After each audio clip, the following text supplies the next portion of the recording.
जिन बच्चों को 12th के बाद सीयूईटी के थ्रू ग्रेजुएशन में एडमिशन लेना था उन बच्चों ने अपना फॉर्म भर दिया है। सीयूईटी 2026 का फॉर्म भरा जा चुका है, आपने भी भरा होगा, लेकिन फॉर्म भरते समय कुछ गलतियां हो जाती हैं। कई बार रोल नंबर गलत हो जाता है, माता का नाम, पिता का नाम, आपका नाम गलत हो जाता है, कई बार कुछ डिटेल्स गलत हो जाती हैं और जब आप प्रिंट आउट निकालते हो फाइनल सबमिट के बाद तब आपको वो गलती पता चलती है। अगर उसे सही नहीं किया गया तो फॉर्म रिजेक्ट हो जाता है। तो सही कैसे करना है उसी पर आधारित है आज की ये इंफॉर्मेशन।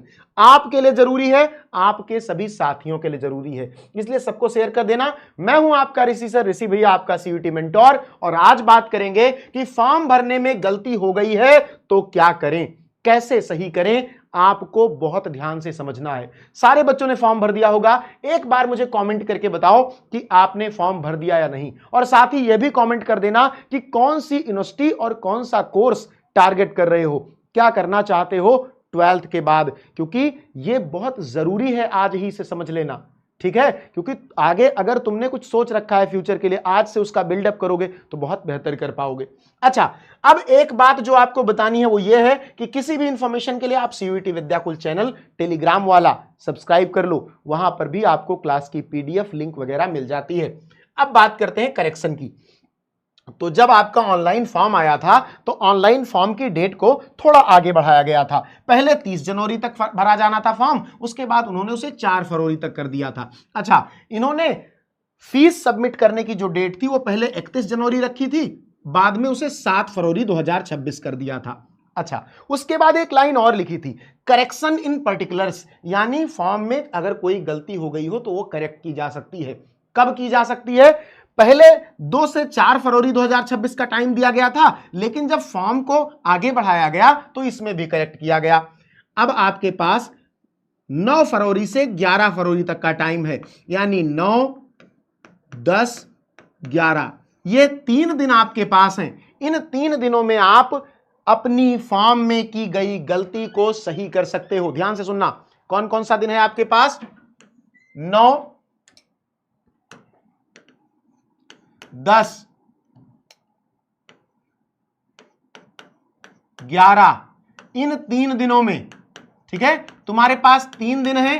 इन 3 दिनों में तुम फॉर्म में की गई गलती को सही कर सकते हो और साथ ही अपने फॉर्म को दुरुस्त कर सकते हो।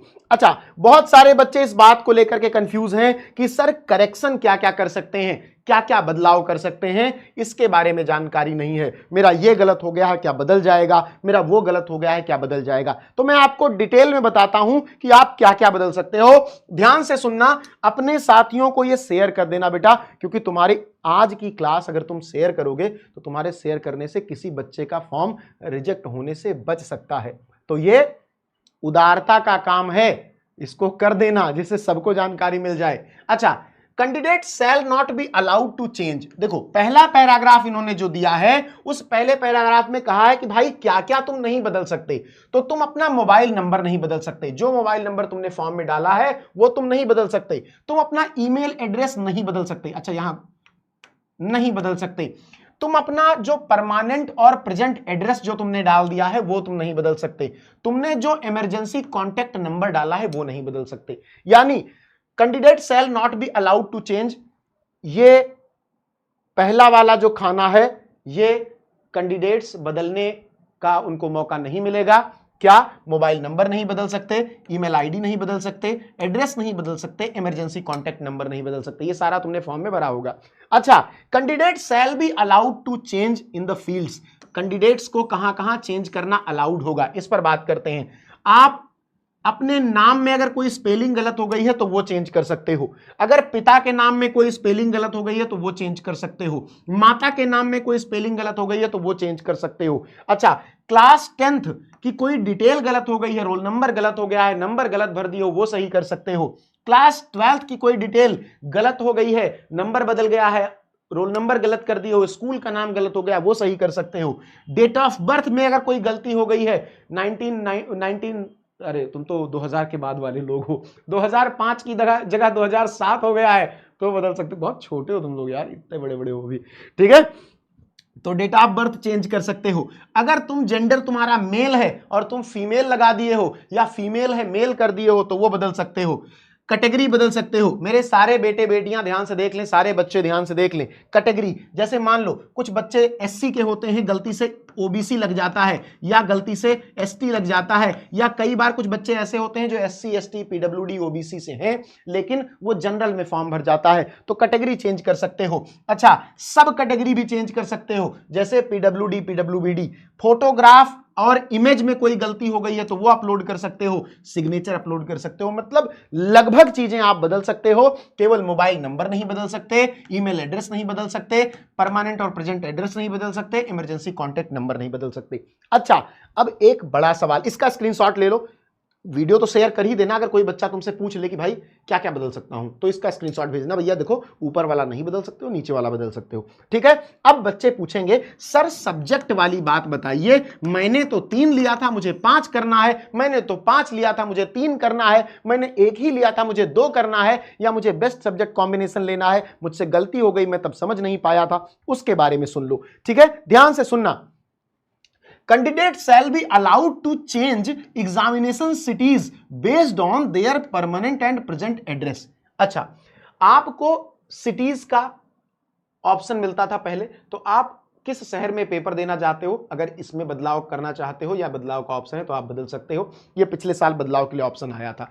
ठीक है, अच्छा, उसके बाद सब्जेक्ट की बात आ जाती है। The option to add the subjects या edit the subjects, candidate may choose up to a maximum 5 subjects including language and general aptitude test will be available during correction period. यानी इस करेक्शन की window में 9 तारीख को, 10 तारीख को, 11 तारीख को, इन 3 दिनों में तुम अपने सब्जेक्ट्स भी बदल सकते हो। सब्जेक्ट्स यहां लिख दे रहा हूं, सब्जेक्ट्स बदल सकते हो, लेकिन अब सब्जेक्ट बदलोगे तो तुम्हें फीस पेमेंट करनी पड़ेगी। If there is an impact on the fees then the additional fees will be charged as applicable. अगर तुमने सब्जेक्ट बढ़ाया, एक्स्ट्रा फीस देनी पड़ी तो तुम्हें फीस देनी पड़ेगी, यानी करेक्शन के दौरान फीस सबमिट करने का ऑप्शन रहेगा। Correction in these fields will be applicable only after payment of an additional fees if any.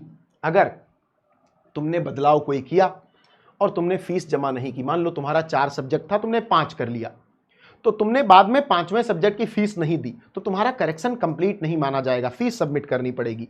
The only one time correction will be allowed to the candidate once the correction are done and submitted the form shall be frozen.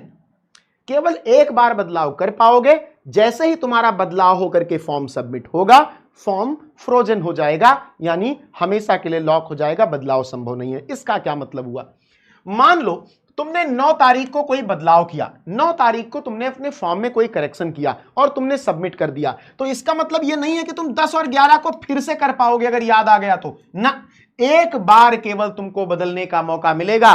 तो भाई सभी को share कर दो और आज ही से पहले अपनी पीडीएफ चेक कर लो सब कुछ सही है कि नहीं, क्योंकि सबमिट करने के बाद पीडीएफ डाउनलोड करके मिला होगा ना, उसको चेक कर लो। और मैं तो तुमसे एक बात कहता हूं, सभी बच्चों से जिन्होंने सब्जेक्ट को गलत तरीके से भरा है, मैं फिर से तुमसे कह रहा हूं कि बेस्ट सब्जेक्ट कॉम्बिनेशन ले लो। अभी तुम्हारे पास मौका है, बेस्ट सब्जेक्ट कॉम्बिनेशन ले लो, क्योंकि बेस्ट सब्जेक्ट कॉम्बिनेशन लेने से तुम किसी भी यूनिवर्सिटी के लिए एलिजिबल हो जाओगे। क्या है बेस्ट सब्जेक्ट कॉम्बिनेशन, ध्यान से देखना। तुम कोई एक लैंग्वेज ले लो, हिंदी या इंग्लिश, मेरे मोस्ट ऑफ द बच्चे यही पढ़ते हैं। उसके बाद 12th में जो आपका 3 सब्जेक्ट रहा हो, जैसे PCM physics chemistry math, PCB physics chemistry biology, या आर्ट साइड वालों के बच्चों के लिए हिस्ट्री, ज्योग्राफी, पॉलिटिकल साइंस, जो भी आप कराओ 3 सब्जेक्ट ले लो, प्लस एक जीएटी ले लो, तो आपका 5 सब्जेक्ट का एक पूल बन जाएगा, 5 सब्जेक्ट का, और आप किसी भी भारत की यूनिवर्सिटी के लिए एलिजिबल हो जाओगे। जैसे अगर मान लो, मैं सिंपल सी बात करता हूं, तुम्हें बीएससी करना है, तुम्हें क्या करना है, बीएससी करना है, तुम 3 यूनिवर्सिटी टारगेट कर रहे हो, एक तो डीयू टारगेट कर रहे हो, एक बीएचयू टारगेट कर रहे हो, और एक इलाहाबाद यूनिवर्सिटी टारगेट कर रहे हो। अब डीयू के लिए सब्जेक्ट कॉम्बिनेशन क्या है, एक लैंग्वेज प्लस 3 डोमेन, और ये 3 डोमेन और लैंग्वेज सारे आपको 12th में पढ़े हुए होने चाहिए, इनकी अपनी क्राइटेरिया है। बीएचयू कहता है कि अगर आपको बीएससी करनी है तो जिस भी सब्जेक्ट में आपको करनी है, अगर मैथ से करनी है तो फिजिक्स केमिस्ट्री मैथ होना चाहिए, बायोलॉजी से करनी है तो फिजिक्स केमिस्ट्री बायोलॉजी होना चाहिए। मतलब यहां एक लैंग्वेज 3 डोमेन चाहिए, यहां केवल 3 डोमेन चाहिए। अगर तुम इलाहाबाद यूनिवर्सिटी में जाते हो तो इलाहाबाद यूनिवर्सिटी कहती है कि अगर तुम्हें बीएससी करना है तो एक लैंग्वेज चाहिए, फिजिक्स, केमिस्ट्री, मैथ्स या बायोलॉजी, जिस भी कोरम में आप जाना चाहते हो, इसमें से कोई एक सब्जेक्ट, यानी एक लैंग्वेज, एक डोमेन और एक जीएटी होना चाहिए। यानी यहां केवल 3 का पूल मांगा गया है। अब अगर आपने एक language plus 3 domain plus GAT लेकर के फॉर्म भरा है ना, तो तुम इसमें सब में के लिए एलिजिबल हो, सारी यूनिवर्सिटीज के लिए एलिजिबल हो। लेकिन अगर तुमने एक लैंग्वेज ले ली, एक जीएटी ले ली, तो तुम किसी के लिए एलिजिबल नहीं हो। एक लैंग्वेज 3 डोमेन ले लिया तो केवल बीएचयू के लिए और दिल्ली यूनिवर्सिटी के लिए एलिजिबल हो। तो आप बेस्ट सब्जेक्ट कॉम्बिनेशन ले लो, ये आपके ऋषि भैया की एडवाइस है आप सबके लिए। मैं आपसे कहता हूं, मेरा वचन ही है शासन, मतलब मेरा वचन ही है गाइडेंस। तो आपके ऋषि भैया आपसे ये कह रहे हैं कि आप ले लो भैया क्या, best subject combination. That's it, completed. Okay, तो बस इसको सबके साथ शेयर कर दो। बाकी तुमने मुझसे कहा था कि सर बीटेक के कॉलेजेस बता दीजिए, तो टॉप 10 बीटेक कॉलेज की लिस्ट बना दी है, वीडियो सेक्शन में पड़ी है, जाके देख लो। मिलते हैं, बहुत बहुत धन्यवाद।